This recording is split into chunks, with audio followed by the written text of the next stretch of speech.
7th class की science में chapter number 9 हम कर रहे थे रेस्पायरेशन इन ऑर्गेनिजम्स। इसमें नेक्स्ट हम कर रहे हैं difference between breathing and cellular respiration. तो जो ब्रीथिंग होती है it is a physical process in which exchange of gases O2 and CO2 take place. जो ब्रीथिंग होती है वो क्या होती है, एक फिजिकल प्रोसेस होता है जिसमें गैसेज का एक्सचेंज होता है ऑक्सीजन का और CO2 का। जबकि जो सेलुलर रेस्पायरेशन होता है वो एक केमिकल प्रोसेस होता है in which food molecules are oxidise to carbon dioxide and water, जिसमें जो फूड मॉलिक्यूल है वो ऑक्सीडाइज किए जाते हैं और कार्बन डाइऑक्साइड और वाटर है वो निकलते हैं। It occurs outside the cells. Breathing है वो सेल्स के आउटसाइड होती है। जो सेलुलर रेस्पायरेशन होता है वो इनसाइड द सेल्स होता है। इसके अंदर नो एनर्जी रिलीज, इसके अंदर एनर्जी रिलीज नहीं होती है, इसमें एनर्जी रिलीज होती है in a gradual and step wise manner. Gradual और स्टेप वाइज मैनर से इसमें एनर्जी रिलीज होती है।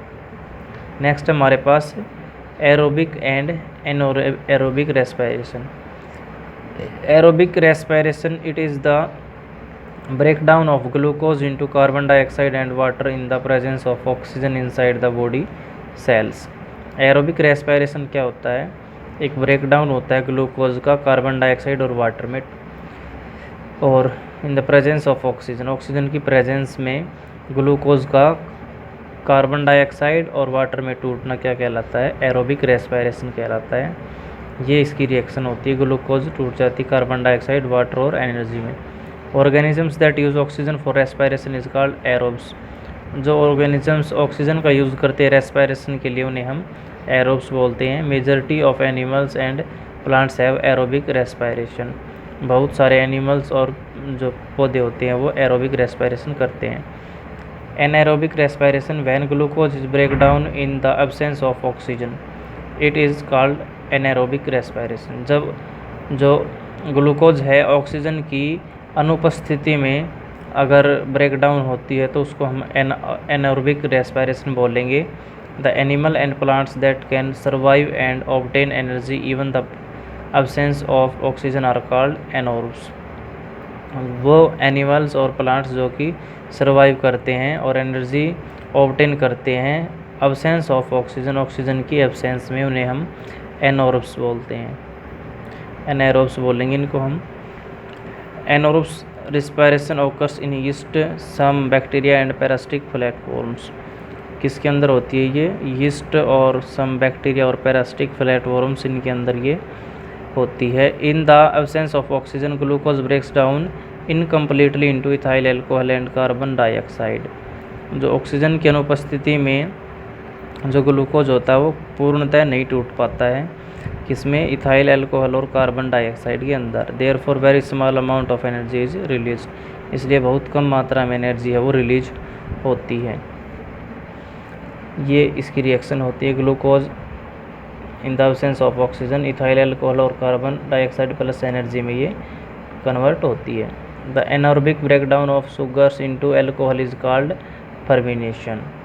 एनॉर्बिक ब्रेकडाउन होता है शुगर का अल्कोहल में टूटना, क्या कहलाता है, फर्मिनेशन कहलाता है। During various muscular activities like fast running, brisk walking और heavy exercise more energy is needed. कुछ एक्टिविटीज़ ऐसी हैं जिनमें हमें ज़्यादा एनर्जी की ज़रूरत पड़ती है, जैसे फास्ट रनिंग, जब हम दौड़ते हैं या एक्सरसाइज करते हैं तो उस दौरान ज़्यादा एनर्जी की हमें ज़रूरत होती है। Therefore demand for oxygen also increase but oxygen supply to muscles remains unchanged. इसलिए ऑक्सीजन की डिमांड भी बढ़ जाती है और जो ऑक्सीजन सप्लाई होती है मसल्स को वो अनचेंज रहती है। Under shortage of oxygen skeletal muscles respire aerobically and glucose break down to lactic acid and release energy.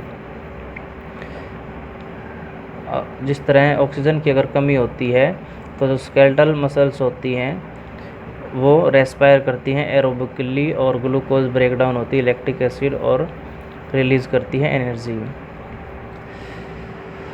ये रिएक्शन होती है, ग्लूकोज एब्सेंस में टूटती है तो लैक्टिक एसिड और एनर्जी यहाँ से निकलती है। Accumulation of lactic acid in muscles cause muscle cramps और fatigue. accumulation of lactic acid in muscles cause muscle cramps और फैटिग्यू। जो एक्यूमुलेशन होता है लैक्टिक एसिड का मसल्स के अंदर, वो क्या करता है, कारण बनता है किसका, मसल क्रैम्प्स और फैटिग्यू का। मीन्स हमारे शरीर में थकावट हो जाती है। We get relief from cramps after a hot bath and gentle massage of lukewarm oil. अगर हम गर्म पानी से नहाते हैं तो हमारी थकान है वो दूर हो जाती है, या ल्यूकवार्म ऑयल जो होता है उससे अगर हम मालिश करते हैं तो हमारी थकान दूर होती है। Because this increase blood circulation and consequently, क्योंकि ये क्या करती है, ये हमारे ब्लड सर्कुलेशन को इंक्रीज़ करती है। The oxygen supply to the muscles this cause complete oxidation of lactic acid into carbon dioxide and water. इससे क्या होता है, जो ऑक्सीजन सप्लाई होती है मसल्स की वो कम्प्लीटली होती है और वो कम्प्लीटली ऑक्सीडाइज हो जाती है, लैक्टिक एसिड और कार्बन डाइऑक्साइड और वाटर में कन्वर्ट हो जाते हैं कम्प्लीटली।